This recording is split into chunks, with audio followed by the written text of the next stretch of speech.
Scooty మీద తెల్లని అక్క అంజలి, నల్లని చెల్లి సుమతి కాలేజ్కి వెళ్తుంటారు. సుమతి, నేను చెప్పింది గుర్తుంది కదా? గుర్తుందక్కా. ఇంటి దగ్గర మాత్రమే నువ్వు నాకు అక్కవి, నేను నీకు చెల్లిని. ఇలా కాలేజ్కి వచ్చినప్పుడు, షాపింగ్కి వెళ్ళినప్పుడు, మూవీస్కి వెళ్ళినప్పుడు, ఏదైనా తెలిసిన వాళ్ల ఫంక్షన్కి వెళ్ళినప్పుడు మాత్రం నువ్వు వేరు నేను వేరు. నా కర్మ బాగోలేక ఎవరైనా చూస్తే నువ్వు నాకు లిఫ్ట్ ఇస్తున్నావని చెప్పాలి, అంతే కదా?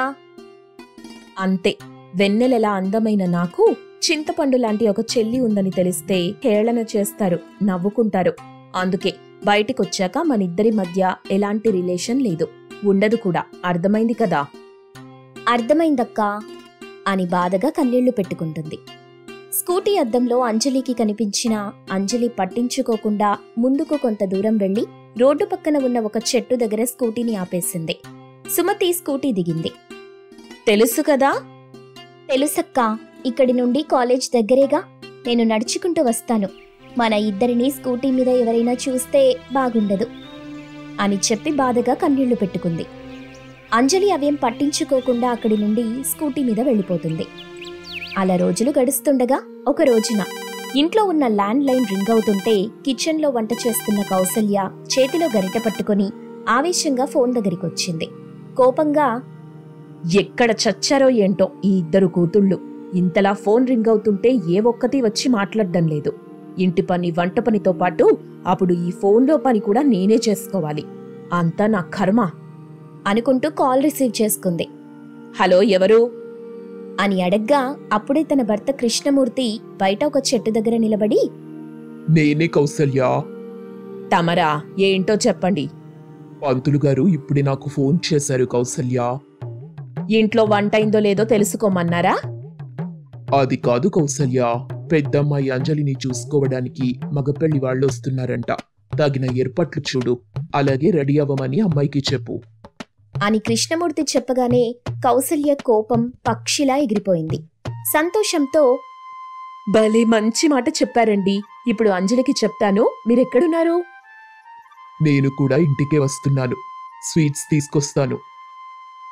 బయట నుండి తేవడం ఎందుకు? డబ్బు దండగా నేనింట్లో చేస్తానుగా అని కౌసల్య అనగానే కృష్ణమూర్తి వెటకారంగా, నేను బలవుతుంది కాక ఆ అబ్బాయిని బలి చేయటం అంత భావ్యం కాదు కౌసల్య. బోలెడు భవిష్యత్తున్నవాడు అని ముసిముసిగా నవ్వాడు. అంతే, కౌసల్య టక్కున ఫోన్ పెట్టేసింది. కోపంగా మనసులో భర్తని తిట్టుకుంటూ ఇద్దరు కూతుర్లున్న గదిలోకొచ్చింది. తెల్లని పెద్ద కూతురు అంజలి డ్రెస్సింగ్ టేబుల్ ముందు కూర్చొని మేకప్ వేసుకుంటుంటే, నల్లని చిన్న కూతురు సుమతి బెడ్ మీద కూర్చొని చదువుకుంటూ ఉంది. కౌసల్య ఆనందంగా అంజలి దగ్గరికొచ్చింది. తల్లి ఆనందం చూసి, ఏంటమ్మా బాగా సంతోషంగా ఉన్నట్టున్నావు? నాన్నకి లాటరీ తగిలి ₹1,00,00,000 వస్తున్నాయా ఏంటి? అంతకు మించిన ఆనందం తల్లి. నిన్ను చూసుకోవడానికి మరో గంటలో మగపెళ్లి వాళ్ళొస్తున్నారు. నువ్వెలాగూ మేకప్ వేసుకుంటున్నావు కదా, వేసుకుని అందంగా రెడీ అవ్వు. నీ పెళ్లి కుదిరితే ఏదోలా చెల్లి పెళ్లి కూడా చేసేస్తాం అని చెప్పగానే అంజలి అయోమయంగా చూస్తుంది. సుమతి సంతోషిస్తుంది. ఇప్పుడు అక్కకి పెళ్లి చూపులా? వారేవా మమ్మీ, ఇది కదా గుడ్ న్యూస్ అంటే అని సుమతి అంటుంటే అంజలి కోపంగా చూసింది. సుమతి భయపడుతుంది. ఎందుకు తల్లి చూపులతో చెల్లిని అలా భయపెడుతున్నావు? వద్దు, నేనే దాన్ని తీసుకుని బయటికి వెళ్తాను. నువ్వు రెడీ అవ్వు. నేనేం భయపెట్టటం లేదులే మమ్మీ. ఇంతకీ అబ్బాయి వివరాలేంటి? అందగాడు, బుద్ధిమంతుడు, ప్రైవేట్ జాబ్ అయినప్పటికీ ఫ్యూచర్ ప్లాన్ ఉన్నవాడు.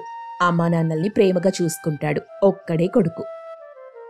సుమతి ఇక్కడే ఉంటుందిలే, నువ్వెళ్ళు అంటూ సుమతిని తన దగ్గరే పెట్టుకుని తల్లిని ఆ గది నుండి బయటికి పంపిస్తుంది.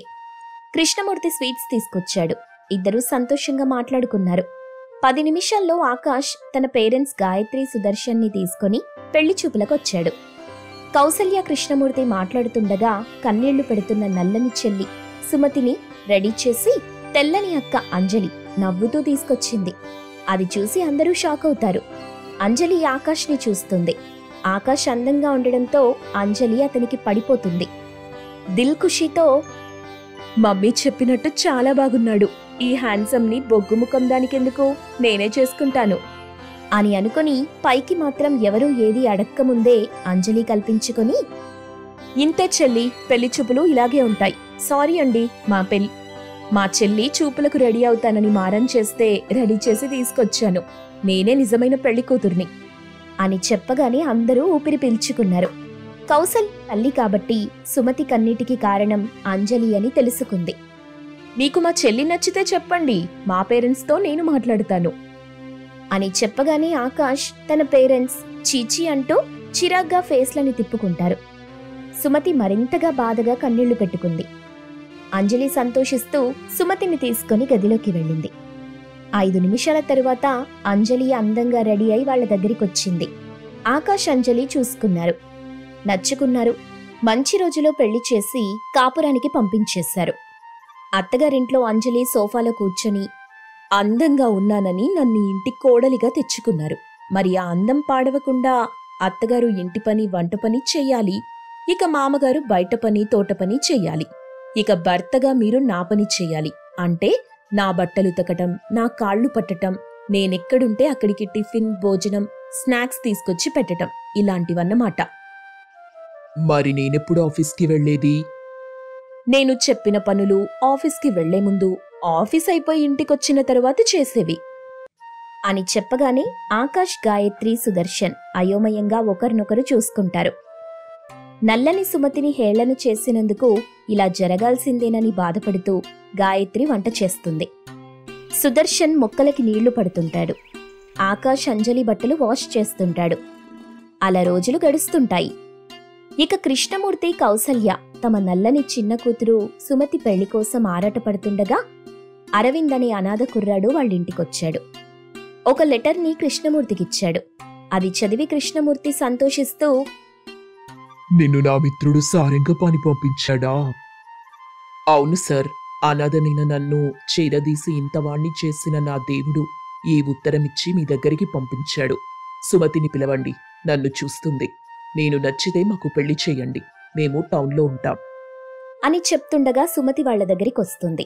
సంతోషిస్తూ, నాన్న, నేను మొత్తం విన్నాను, అరవింద్ని పెళ్లి చేసుకుంటాను అని చెప్పడంతో కృష్ణమూర్తి, కౌసల్య ఆనందిస్తారు. ఉన్నంతలో పెళ్లి చేస్తారు. ఆ పెళ్లికి అంజలి, ఆకాష్లు వస్తారు. అంజలి సుమతిని, అరవింద్ని చూసి హేళన చేస్తుంది. సుమతికి కోపమొస్తుంది. అంజలి చెంప మీద కొడుతుంది. నా అక్కగా నన్నేమైనా అనే హక్కు నీకుంది, కాని నా భర్తననే హక్కు మాత్రం నీకు లేదు.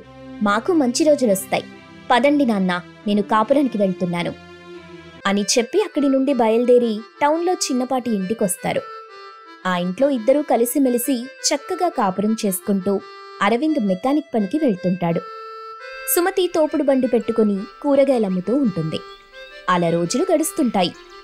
నల్లని కూతురు సుమతి భర్తని గౌరవిస్తూ గౌరవంగా బ్రతుకుతూ ఉంటే, తెల్లని కూతురు అంజలి అందమనే పొగరుతో తన కాపురాన్ని ముక్కలు చేసుకుందని కౌసల్య, కృష్ణమూర్తి బాధపడుతుంటారు.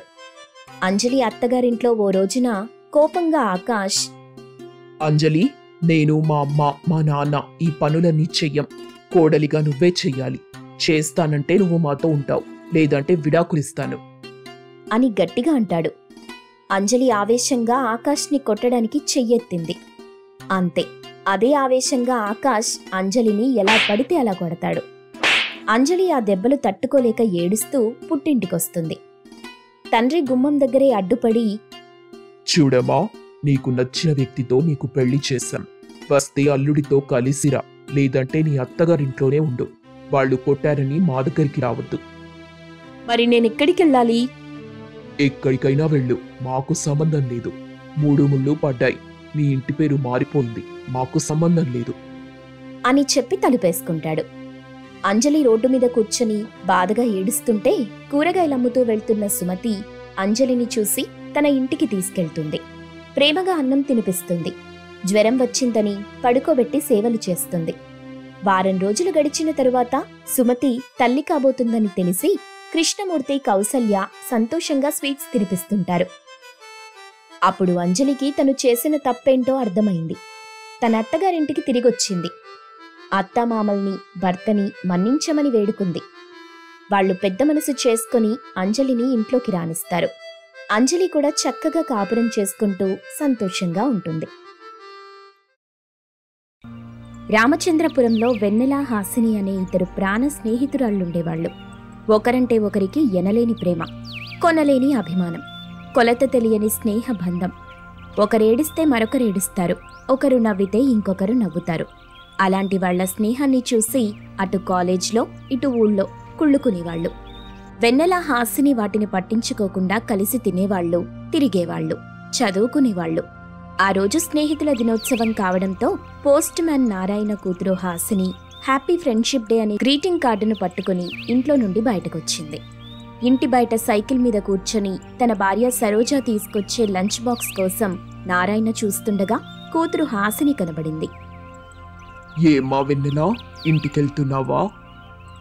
అవునాన్నా, మనం ఈ ఊరికొచ్చి 10 ఏళ్లు దాటింది. అప్పుడు వెన్నెలతో ముడిపడిన స్నేహం ఇప్పటి వరకు ఆనందంగా సాగుతూ వచ్చింది.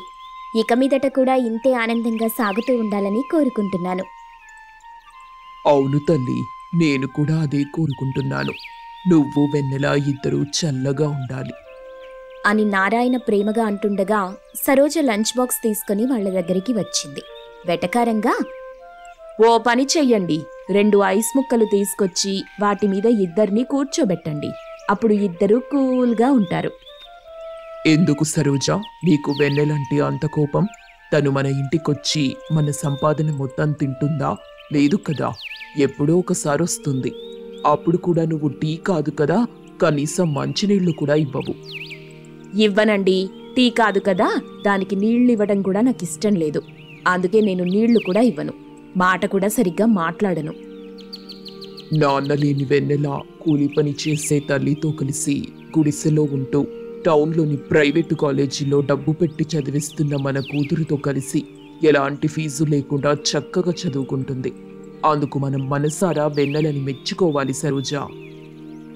అవును మమ్మీ, వెన్నెల నాకంటే బాగా చదువుతుంది. దానికి జ్ఞాపక శక్తి కూడా ఎక్కువ. ఒక్కసారి చెప్తే అర్థం చేసుకుంటుంది. తిరిగి ప్రశ్న వేస్తే చక్కగా జవాబు కూడా చెప్తుంది. ఇక మీ తండ్రి కూతుర్లను మార్చటం నా వల్ల కాదు, ఏమైనా చేసుకోండి అని సరోజ లంచ్ బాక్స్ ఇచ్చి వెళ్ళిపోతుంది. కాలేజీకి జాగ్రత్తగా వెళ్ళండి తల్లి. హాసిని, చెప్పడం మర్చాను తల్లి, ఈ ఊళ్ళో మనం ఇంకో 2 రోజులు మాత్రమే ఉంటాం. నాకు సిటీకి ట్రాన్స్ఫర్ అయింది తల్లి, మనం 2 రోజుల్లో వెళ్ళిపోతున్నాం అని చెప్పగానే హాసిని ముఖం చిన్నబోయింది. కళ్లలో నుండి కన్నీళ్లు కారుతున్నాయి. బాధపడకు తల్లి, వెన్నెలకి నెమ్మదిగా నచ్చజెప్పు. మనం 2 రోజుల్లో వెళ్ళిపోతున్నాం, సరేనా తల్లి? జాగ్రత్తగా కాలేజ్కి వెళ్ళండి. అలాగే నాన్నా అని చెప్పగానే నారాయణ సైకిల్ మీద అక్కడి నుండి వెళ్ళిపోయాడు. హాసిని బస్టాండ్ దగ్గరికి దిగులుగా వచ్చింది. కాలేజ్ బుక్స్తో పాటు ఫ్రెండ్షిప్ డే గ్రీటింగ్ కార్డు పట్టుకుని నిలబడిన వెన్నెల హాసినిని చూసి సంతోషిస్తూ తన దగ్గరికొచ్చింది.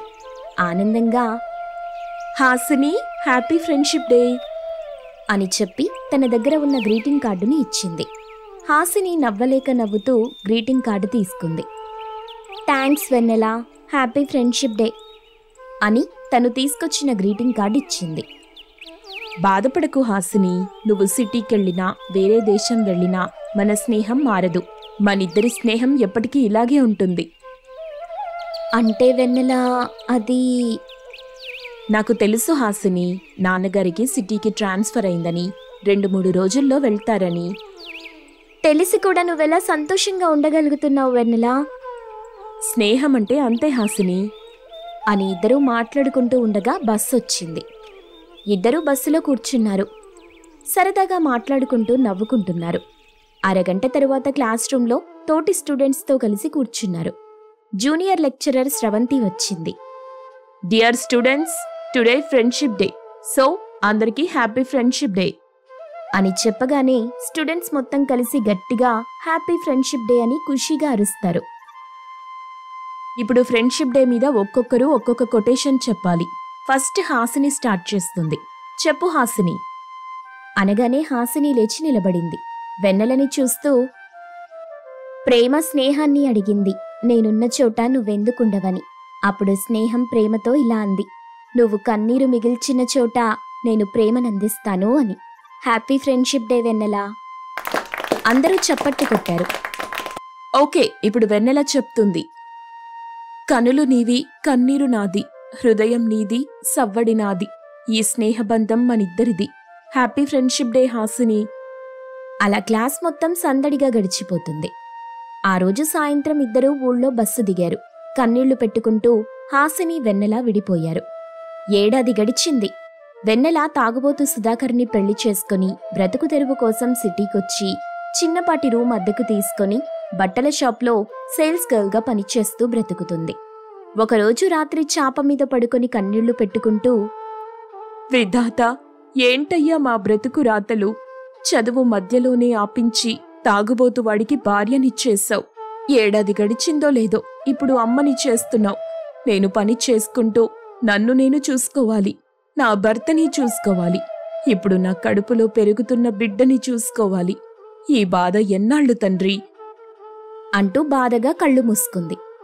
తన మనసు మొత్తం భారంగా ఉండడంతో వెన్నెలకి నిద్రపడుతుంది. కొంత సమయం తరువాత సుధాకర్ ఫుల్లుగా తాగి ఇంటికొచ్చాడు. అదే పనిగా తలుపు మీద కొడుతూ, ఏమే వెన్నెలా, తలుపు తీయవే, మొగుడు బయటుంటే లోపలేం చేస్తున్నవే? నీకు నేనంటే భయం తగ్గిపోయింది.